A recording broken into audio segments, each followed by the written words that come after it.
चुकी झाला काही त्यामध्ये अन्यसरी त्यांना इन्व्हॉल्वमेंट नाही आहे, काहीच नाही, त्यांच्या विरुद्ध चार्जशीट होणारच नाही. बरोबर आहे ना? थँक्यू. बरोबर. पाच आहे ना? पाच.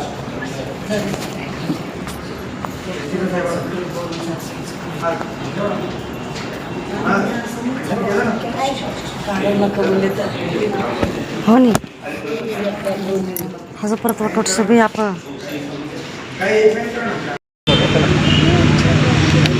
आज पोलीस अधीक्षक शाहीद यांना त्यांच्या भोजन आरोग्य वतीने निवेदन देण्यात आलं. मयत अभिषेक दस्तगीर चव्हाण राहणार कोपरगाव सध्या वाळवणीमध्ये याचा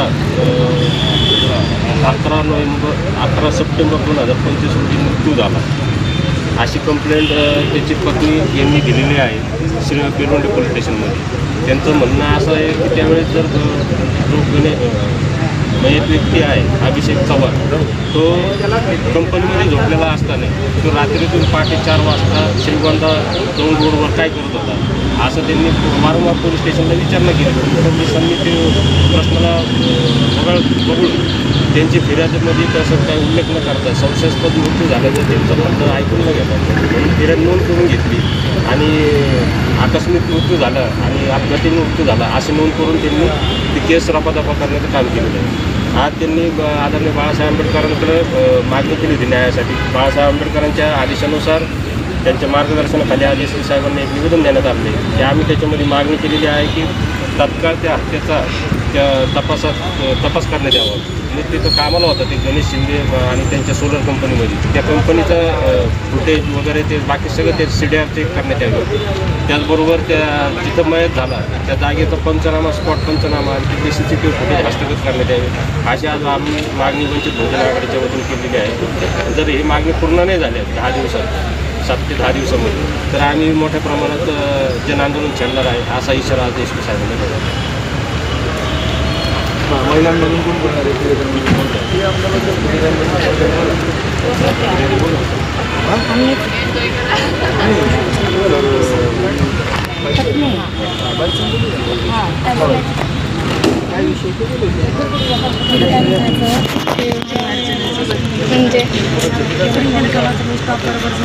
म्हणजे सत्य घटना घडलेली आहे तेवढीच सांगायची, दुसरा काहीच बोलायचं.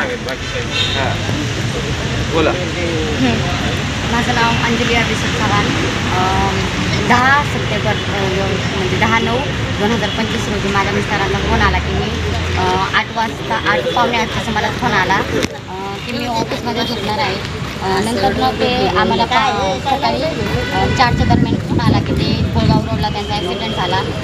मग ते आम्हाला असं माहिती करायचं आहे की ते ऑफिसमध्ये झोपले होते तर ते कोळगावला कशाला गेले होते, कोणाच्या म्हणण्यावर गेले होते का कशा, त्यांचं काही कामच नव्हतं. आम्हाला ते सांगितलं होतं त्यांनी ऑफिसमध्ये झोपणार आहे त्यामुळे ते कशाला गेले.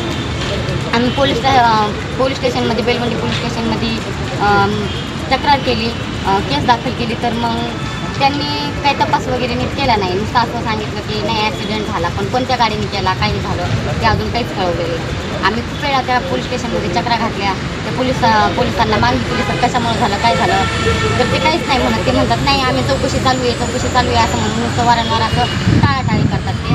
आणि मोबाईल पण आम्ही त्यांचा 3 महिने ठेवला होता मिस्टरांचा पोलीस स्टेशनमध्ये पण त्यांनी काहीच त्याच्यावर काही चौकशी केली नाही. मोबाईलमध्ये त्यांनी कोणाचा फोन आला होता काय आलं होतं काहीच चौकशी केली नाही. आणि नुसते आम्हाला म्हणतात नाही चौकशी चालू आहे. आज 9-10 महिने झाले त्यांचे चार्जशीटसुद्धा दाखल केले.